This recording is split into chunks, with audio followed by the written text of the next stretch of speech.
নামাজ পড়বে ঠিক আছে, কিন্তু মানুষজন কষ্ট দেবে বাজারের মানুষ চলার পথ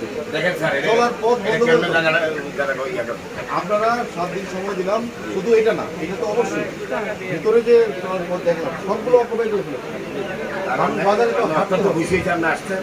আমিও মানে বলতে বলতে আপনারা আপনার জান শেষ হবে না, আপনাদের আমরা কোথায় এখন হুট করে বন্ধ করছি না, আমরা যদি এখন হুট করে ভেঙে দিই আপনাদের বলতে আমাদের সময় দিলাম। আপনারা শুনে আমরা একটু সীমানাটা দেখাই, সীমানা তো আপনি ভালো জানেন দোকানটা কোথায় আর আইসে কোথায়, এটা তো দোকানের সীমানা, এটা তো পুরো অবৈধ। দোকানের মালিক কোথায় গেল, সে কোথায় দিয়ে রাখে, সে কোথায় আছে।